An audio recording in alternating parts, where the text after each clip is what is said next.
오늘도 좋으신 하나님의 은혜가 성도 여러분들에게 넘치기를 주의 이름으로 축복합니다. 구름이라는 것은 공중에 떠 있지만은 자력으로 어디를 옮겨가지를 못합니다. 바람에 따라서 구름은 움직이게 됩니다. 사람은 무엇에 따라 움직이게 될까요? 내 마음에 작정하는 대로 움직이게 될까요? 그렇다 그러면은 우리가 돌아온 길을 한번 되돌아보시기 바랍니다. 정말로 내가 원하고 바라고 소망했던 길로 지금 왔으며 또 지금의 내 앞길이 내가 계획했던, 내가 가고자 했던 길인가를 생각해 보면 답이 나옵니다. 사람은 사랑에 따라서 움직이게 됩니다. 나를 사랑해주고 인정해주고 존중해주는 사람에게 나의 마음이 가고 나의 모든 것들이 다 가게 되어 있습니다. 왜 사람은 사랑에 따라서 그렇게 움직이게 될까요? 우리를 만드신 하나님이 사랑이시기 때문에 그렇습니다. 요한일서 4장 7, 8절 말씀 가운데 보면은 요한은 사랑하는 자들아 우리가 서로 사랑하자. 사랑은 하나님께 속한 것이니 사랑하는 자마다 하나님으로부터 나서 하나님을 알고 사랑하지 아니하는 자는 하나님을 알지 못하나니 이는 하나님은 사랑이심이라. 그와 같이 이야기를 했습니다. 하나님이 쉬운 표현으로 사랑의 원조입니다.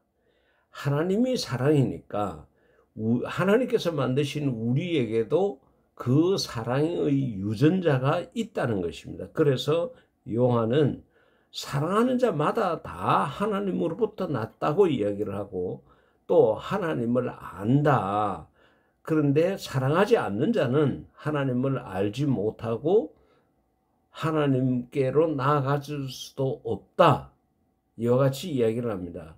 왜? 하나님은 사랑이시기 때문에 그렇다. 이와 같이 말을 한 것입니다. 요한복음 3장 16절 성경 중에 성경이죠. 성경의 많은 구절 가운데 성경을 대표할 수 있는 한 구절을 뽑아라 그러면은 바로 요한복음 3장 16절을 말하지 않습니까? 거기에서 뭐라고 그러느냐? 하나님이 세상을 이처럼 사랑하사 하나님께서 세상을 사랑하셨다 그랬습니다. 그래서 그 사랑의 정표로 또 우리 모두를 구원하기 위해서 독생자를 주셨으니 예수님을 이 땅에 보내주셨다는 거죠. 이는 왜 그렇게 하셨느냐? 그 예수님을 믿는 자마다 멸망하지 않고 영생을 얻게 하려 하심이라. 하나님께서 그 독생자, 귀하고 소중한 독생자 예수님을 우리에게 보내신 이유는 하나님이 우리를 사랑했기 때문이다. 그래서 사랑 때문에 하나님께서 주신 거다. 그와 같이 말씀하신 것입니다. 그러기에 사랑의 원조는 하나님이십니다. 그리고 두 번째로 사랑은 희생이 필수적으로 따르게 되어 있습니다. 요한일서 4장 9절 가운데 보면은 하나님의 사랑이 우리에게 이렇게 나타난 바 되었으니 하나님이 자기의 독생자 예수님을 세상에 보내심은 그 예수님으로 말미암아 우리를 살리려 하심이라. 할렐루야. 그러니까 하나님의 사랑이 말에만 있는 것이 아니라는 것입니다.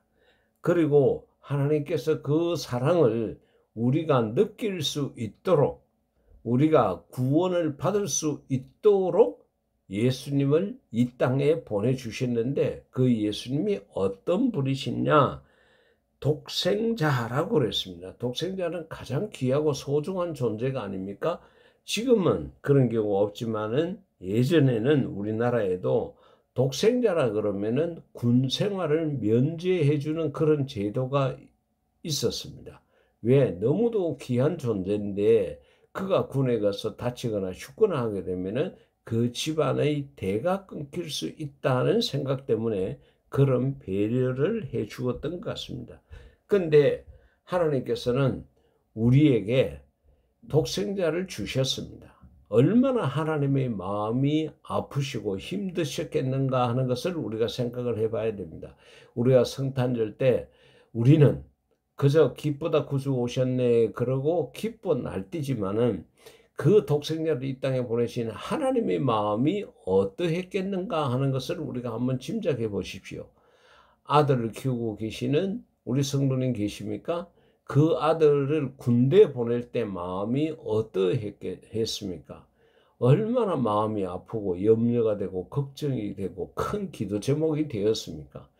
그만치 우리가 아들을 잠시 군대 보내는 것도 그러는데 하나님은 그 예수님을 이 땅에 보내고 또 십자가에 달려 죽도록까지 하신다는 것을 하나님이 알고 계셨는데 그렇다 그러면 그 하나님의 마음은 얼마나 아팠을까요? 이처럼 우리가 사랑이라는 것을 하게 되면 반드시 그 희생의 대가가 필수적입니다. 희생하지 않는 사랑은 거짓입니다. 여러분들이 교회를 사랑하십니까? 교회를 위해서 기도 드리시고 헌금하시고 봉사하시고 하는 그런 모습이 있어야 됩니다. 나로 봐서는 희생이라고 말할 수 있습니다. 내 시간, 내 물질, 내 재능을 드리는 희생이 있을 때 진정으로 사랑이라는 것으로 나타나게 됩니다. 내가 교회를 사랑한다고 그러면서 아무것도 하지 않고 구경만 하고 설교를 잘하네 못하네 어떤 성도가 나를 사랑하네 미워하네 그러고 입으로만 그렇게 말하고 있고 나는 두 손을 묶고 아무것도 하지 않고 있다 그러면 그 사람의 마음속에는 하나님을 진정으로 사랑하는 교회를 사랑하는 그런 마음이 없는 것입니다. 부모가 되신 여러분, 여러분들이 자녀를 키울 때 생각해 보십시오. 내가 자식을 사랑하니까 아무리 어렵고 힘들어도 그 모든 일을 다 감당해 오시지 않았습니까? 공부를 못한다고 그래서 너 이제 학교 가지 마 이렇게 말한 부모 없습니다. 공부를 못하면 돈을 더 들여서 학원을 보내서라도 공부를 잘 하도록 하려고 하는 게 우리 부모의 마음입니다. 왜 그럴까요? 내가 사랑하기 때문입니다. 사랑은 희생이 따르게 되어 있습니다. 이성 간의 사랑도 역시 마찬가지죠. 내가 어떤 형제 자매를 사랑한다 그러면은 그를 위해서 나의 시간과 때로는 물질을 쓰고 내가 그를 위해서 때로는 모든 것을 할 수 있는 희생을 감수해야 합니다. 그럴 때 그 사랑은 더 빛나게 되어 있습니다.